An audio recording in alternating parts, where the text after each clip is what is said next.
Assalamualaikum warahmatullahi wabarakatuh. Halo sahabat podcast Kementerian Agama Kabupaten Magetan, senang sekali kita bisa kembali hadir. Perkenalkan, saya Amanda Tika Santriati, host pada podcast kali ini.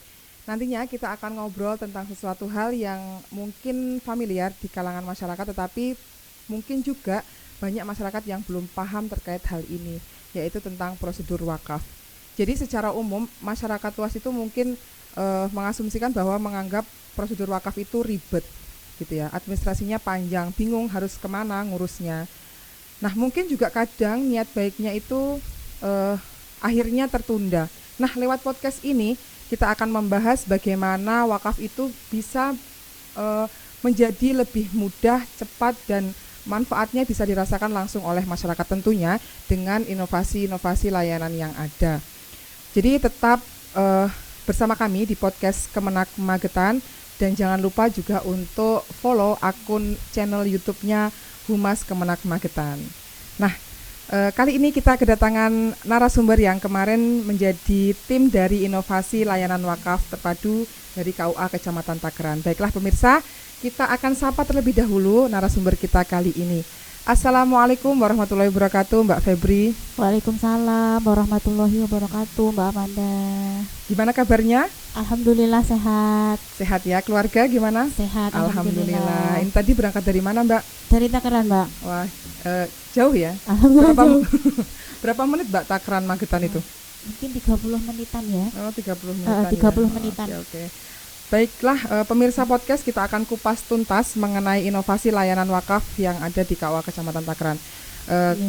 Baik Mbak Febri, kemarin itu ada info bahwasanya KUA Kecamatan Takeran itu mengadakan inovasi layanan wakaf yang cukup berbeda. Gitu. Bisa disampaikan Mbak inovasi yang seperti apa? Makasih Mbak Amanda. Nama itu Mbak, bukan Nawaitul Wudu'a, bukan Nawaitu Sabagodi. Nawa itu judulnya agak ini ya, agak kayak mau niat sesuatu gitu ya. Itu singkatan Mbak. Oh singkatan. Jadi kepanjangannya layanan wakaf terpadu. Jadi kami menghadirkan 4 instansi sekaligus dalam satu waktu. Yang pertama KUA. KUA itu kan wewenangnya menerbitkan akta ikrar wakaf. Jadi masyarakat ikrar wakaf, terbit akta ikrar wakaf. Nah kemudian terbit pada saat itu juga terbit SK Nadir. Itu wewenangnya BWI. Jadi Mbah Yai Fatoni turun gunung Mbak, Papa Asmo di situ. Nah kemudian kepala desa atau lurah itu juga hadir untuk tanda tangan dan stempel di belangko-belangko yang diperlukan BPN untuk pendaftaran sertifikasi wakaf. Oh gitu. Jadi itu. Nah untuk prosedur wakaf sendiri bagaimana Mbak? Kalau yang biasanya gitu ya. Kalau yang biasanya itu memang harus warawiri. Jadi yang pertama masyarakat harus ke desa dulu untuk mendapatkan surat keterangan wakaf sama surat keterangan tanah tidak dalam sengketa. Kemudian itu dibawa ke KUA untuk diproses akta ikrar wakaf. Nah, setelah akta ikrar wakaf ini terbit, dibawa ke BWI untuk diterbitkan SK Nadirnya, itu yang kantornya di Magetan. Setelah SK Nadir turun, balik lagi ke KUA Mbak.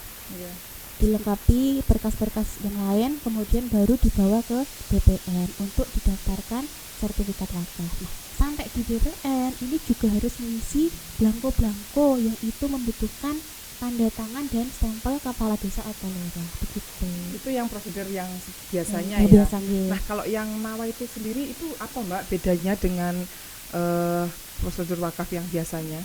Kalau yang nawa itu jadi sekali waktu itu masyarakat sudah terlayani 4 instansi tadi. Jadi terbit akta ikrar wakaf, pada hari itu juga terbit SK Nadir, dan pada hari itu BPN juga turun Mbak, BPN turun untuk memproses pendaftaran sertifikat wakaf. Jadi masyarakat pulang sudah membawa STPD. Wah berarti layanannya yang bernama nawa itu sangat bermanfaat sekali ya untuk masyarakat. Betul. Jadi masyarakat nggak ribet gitu ya, nggak wirawiri kesana kemari. Padahal kalau prosedur wakaf sendiri itu kan harus melewati beberapa instansi dan itu membutuhkan waktu yang cukup panjang ya. Iya betul. Oh gitu. Terus Mbak, ketika kegiatan nawa itu dilaksanakan, itu seperti apa sih Mbak potretnya? Kan katanya jenengan tadi dihadirkan beberapa instansi. Nah, itu prosedurnya gimana itu? Jadi kami itu membuka loket-loket gitu Mbak, ada loket KUA yang memang wewenangnya menerbitkan akta ikrar wakaf. Kemudian ada loket DWI yang itu wewenangnya menerbitkan SK Nadir. Kemudian di loket BPN itu menerima pendaftaran sertifikat wakaf begitu. Jadi ada 3 loket. Kemudian hadir pula pada waktu itu Kakantah Kabupaten Magetan. Mohon maaf Mbak, sebentar. Kakantah itu apa Mbak? Kantor pertanahan. Kantor. Kita mungkin familiarnya BPN. Ya.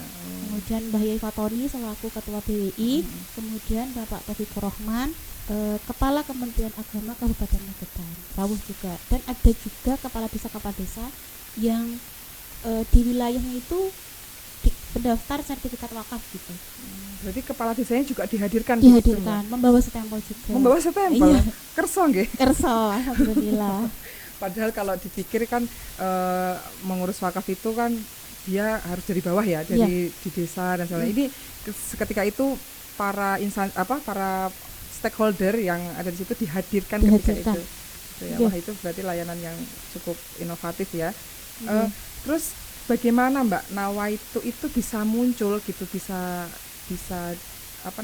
dilakukan gitu oleh tim dari KUA Kecamatan Takaran? Yang pertama karena ada ini perjanjian kerjasama Mbak Amanda antara Kementerian Agama Kabupaten Magetan, kemudian BPN, BWI, kemudian IPPAT sama BPKAD tentang percepatan sertifikasi wakaf. Nah, yang menggagas ini Kepala KUA Kecamatan Takaran, Bapak Nurdin Hidayat.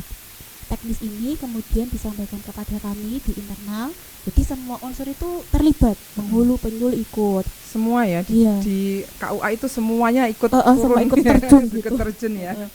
Kemudian disampaikan kepada BWI, disampaikan juga kepada tim BPN yang memang concern ngurusi percepatan sertifikasi wakaf. Dan alhamdulillah tim BPN ini ikut turun Mbak bersama kami ke desa-desa untuk luar biasa sekali ya. Alhamdulillah untuk pemetaan dan pendampingan. Jadi kita istilahnya itu jemput bola gitu. Dan mereka juga mau ya Mbak ya? Mau. Tim BPN itu direpotkan untuk terjun langsung ke desa-desa. Bahkan ketika proses itu 1 minggu sekali Mbak turun itu tim BPN itu. Mungkin gimana itu? Jadi dikomunikasikan ya sama Bapak Kepala KUA ketika nanti katanya jenengan mau turun ke bawah gitu ya, turun desa, berarti harus komunikasi dulu dengan BPN. Akhirnya BPN juga ikut turun gitu ya. Iya, jadi komunikasi intens antara Bapak Kepala kemudian tim BPN. Kami turun ke desa-desa untuk asesmen. Jadi apa yang bisa kami bantu? Apa kesulitannya? Seperti itulah kira-kira Mbak. Gitu ya. Iya. Setelah jenengan turun Mbak ke desa-desa itu, ada nggak kendala-kendala yang jenengan alami dengan teman-teman di KUA itu? Kalau kendala itu ada beberapa Mbak. Yang pertama, kalau tanahnya itu sudah sertifikat atau SHM, nama yang ada di sertifikat ini sudah meninggal dunia. Jadi harus melalui proses turun waris dan balik nama dulu. Kemudian kalau yang tanahnya ini masih petok atau letter C, sama nama yang tertera itu juga sudah meninggal dunia. Jadi memerlukan atau membutuhkan banyak ahli waris. Terus ada juga Mbak yang gini, sudah datang ke KUA untuk konsultasi, terus kita dampingi, kita bantu bikin surat-suratnya, terus dia mundur gitu, nggak jadi ikut wakaf. Itu juga ada. Ada ya Mbak kayak gitu. Padahal kan mau dibantu ya sama pihak KUA-nya. Itu alasannya kenapa Mbak? Kalau setahu saya tuh ini mendengar seruing dari sekitar gitu, jadi terpengaruh gitu mungkin ya. Mungkin apa ya, itu juga ya apa wawang gitu ya, melihat prosedur pendaftaran wakaf itu ribet, akhirnya mundur lah gitu ya. Padahal juga sudah kami jelaskan kalau nanti satu pintu terpadu gitu, jadi satu hari langsung dilayani 4 instansi, jadi nggak perlu riwa-riwi kesana kemari gitu. Tapi mungkin belum terbuka hatinya atau gimana. Nah, sebelum muncul Nawa itu sendiri, otomatis kan jenengan harus sosialisasi ya kepada masyarakat. Itu bagaimana Mbak? Jadi yang pertama itu yang pertama kan memang kita dapat data ya Mbak dari BPN untuk pegangan kita, potensi akta ikrar wakaf di KUA Kecamatan Takaran. Dari data itu kita laporkan dulu ke Bapak Kepala. Kemudian Bapak Kepala menyampaikan, berarti kita manggilnya per desa aja, kita petakan gitu. Ini kesulitannya apa, kemudian apa kendalanya gitu. Nah, setelah kita asesmen atau kita petakan itu, baru kita tahu oh ternyata ada juga ya yang butuh pemisahan. Kemudian ada juga yang kemudian surat-suratnya itu dibawa yang pergi ke luar negeri itu juga ada. Jadi nggak bisa ikut di percepatan wakaf ya. Iya. Oke, baik. Terus tipe tipe sertifikat tanah itu bentuknya apa sih Mbak? Kalau untuk mau mendaftarkan wakaf gitu loh, kan ada tipe-tipe tanah itu kan yang sudah sertifikat, ada yang itu gimana? Ada dua. Yang pertama dia SHM atau sertifikat hak milik, bisa juga petok atau letter C. Nah di BPN itu tanah itu ada dua kan, sudah terdaftar dan belum terdaftar. Kalau yang terdaftar itu ya buktinya SHM itu, sertifikat itu. Tapi kalau yang belum terdaftar ya petok atau letter C itu. Terus seberapa penting orang itu ketika mau mewakafkan tuh kan otomatis kan dia kalau mau mewakafkan nanti terbit sertifikat. Urgensinya sertifikat wakaf tuh apa sih pentingnya gitu ya? Jadi sertifikat itu adalah dokumen kepemilikan yang sah, Mbak. Nah, ini ada satu contoh ya, semoga bisa membuka pemikiran kita ya. Jadi ada orang wakaf, itu wakaf tanah maksud saya. Kemudian di atasnya ini sudah berdiri bangunan, kita sebut sekolah gitulah Mbak. Nah, sudah berjalan bertahun-tahun, kemudian si wakifnya ini meninggal dunia. Kemudian turunkan ke ahli waris. Nah, ahli warisnya ini menarik kembali wakafnya Mbak, karena ada sebuah problem gitu. Kemudian diteliti lebih jauh, ternyata nggak ada dokumen wakaf apapun. Wakafnya ini secara lisan. Oh, ternyata secara lisan. Terus kemudian dibawa ke jalur hukum, akhirnya kalah, dan kemudian bangunan ini atau sekolah ini harus dirobohkan. Harus dirobohkan, padahal sudah dibangun sekolahannya di situ ya. Betul. Nah itu kan berarti kan penting sekali sertifikat wakaf itu ya ternyata.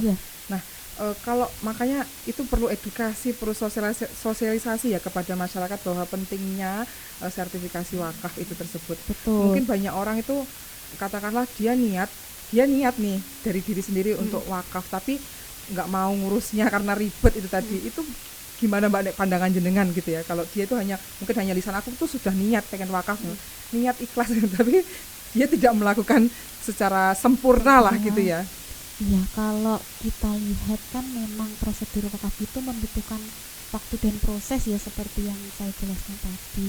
Dan bahkan di masyarakat itu juga ada stigma atau pandangan nggak mau mewakafkan gitu, karena takut jariahnya orang tuanya, kakek, nenek itu hilang gitu. Padahal satu-satunya cara ya dengan diwakafkan gitu. Mungkin sebentar Mbak, mungkin pemikirannya tuh masih zaman dulu kayaknya ya. Namanya kan diwakafkan itu kan berarti kan dia itu kan tanahnya itu kan akan hilang. Akan hilang. Nah itu mungkin stigmanya kayak gitu, padahal itu kan sebaliknya ya. Itu dengan adanya sertifikat wakaf itu malah menyelamatkan ya jariah, amal jariahnya dari mbah-mbahnya, bapak ibunya yang sudah tiada gitu ya. Jadi satu-satunya cara untuk menyelamatkan itu ya dengan wakaf gitu, dan diurus sampai selesai, sampai terbit sertifikat wakafnya. Begitu Mbak Nenda. Kalau melihat ada layanan wakaf yang jenengan sampaikan itu, inovasi layanan wakaf itu, seberapa antusias sih Mbak setelah jenengan bersama tim itu sosialisasi ke desa-desa, itu seberapa antusias masyarakat untuk mau mewakafkan? Kalau kita berbicara mengenai antusias, kita harus melihatnya by data. Nah di tahun 2024 KUA Kecamatan Takaran hanya menerima 9 akta ikrar wakaf. Nah, setelah kami mensosialisasikan awal itu ada 13 pendaftaran ikrar wakaf. Kemudian ditambah 6 ikrar wakaf sebelumnya ya. Jadi total ada 19 yang didaftarkan ke BPN untuk sertifikat wakaf. Kemudian di akhir September Oktober kemarin ada 5. Jadi kita ikrar wakaf lagi. Nah, mau menambahkan sedikit Mbak Amanda, Jadi di KUA lain itu juga sudah dilaksanakan ikrar wakaf massal sebagai tindak lanjut perjanjian kerjasama yang saya sebutkan di awal tadi. Nawa itu hanya menyempurnakan. Gitu ya. Begitu. Jadi di KUA itu terbitannya penerbitan akta itu akta ikrar wakaf ya. Kalau untuk mengurus ke jenjang berikutnya itu nanti keluarnya sertifikat wakaf. Berarti AIW saja belum cukup ya, Mbak? Belum cukup. Belum itu cukup. hanya apa ya kalau istilahnya alas hak aja, Mbak. Gitu ya. Betul. Alas hak aja. Jadi harus terbit sertifikat wakafnya dari BPN. Karena begini, Mbak. Sertifikat wakaf atau sertifikat tanah lah yang diterbitkan oleh BPN itu bisa dibatalkan melalui pengadilan tata usaha negara kalau ada kesalahan prosedur atau maladministrasi lah. Mungkin ada yang double gitu-gitu ya, Mbak. Biasanya ada kasus yang double gitu ya. Maka analoginya kalau yang sudah ada dokumen kepemilikan yang sah aja bisa dibatalkan, apalagi tidak bersertifikat gitu ya. Sertifikat malah gitu. Jangan-jangan nanti bisa hilang betulan gitu ya. Awalnya mbahnya, bapak ibunya yang sudah tiada itu niat untuk mewakafkan, giliran nanti tiba ning anaknya itu malah mungkin bisa jadi nggak jadi diwakafkan, akhirnya mungkin bisa dijadikan bangunan rumah, bangunan apa segala macam gitu ya, karena memang tidak ada sertifikat wakafnya. Betul. Oke, mungkin terakhir nih Mbak, ada pesan-pesan untuk masyarakat kita terkait tentang wakaf gitu ya. Jangan ragu, jangan takut untuk wakaf ya, karena nggak mungkin hilang ya. Betul, kalau kita lihat prosedurnya itu ribet, riweh, kemudian harus warawiri ke sana kemari gitu. Tapi percayalah, keruwetan itu sebanding dengan janji Allah dalam Al-Quran yang artinya begini. Jadi perumpamaan orang yang menginfakkan hartanya di jalan Allah itu ibarat satu biji yang tumbuh 7 tangkai. Nah, di masing-masing tangkai ini ada 100 biji. Gitu, jadi Masya Allah ya. Pasti diganti sama Allah, Mbak. Insya Allah ya. Baik, Mbak Febri, menarik sekali topik kita kali ini. Sebenarnya masih banyak sih yang pengen saya tanyakan, cuma kita terbatas dengan waktu, nggih. Semoga apa yang kita obrolkan ini bisa bermanfaat untuk masyarakat secara luas dan menambah pemahaman kita terkait tentang wakaf gitu ya. Baik, pemirsa podcast Kemenak Magetan, kita akhiri podcast kita kali ini. Salam sehat, salam bahagia. Akhiran wassalamualaikum warahmatullahi wabarakatuh. Waalaikumsalam warahmatullahi wabarakatuh.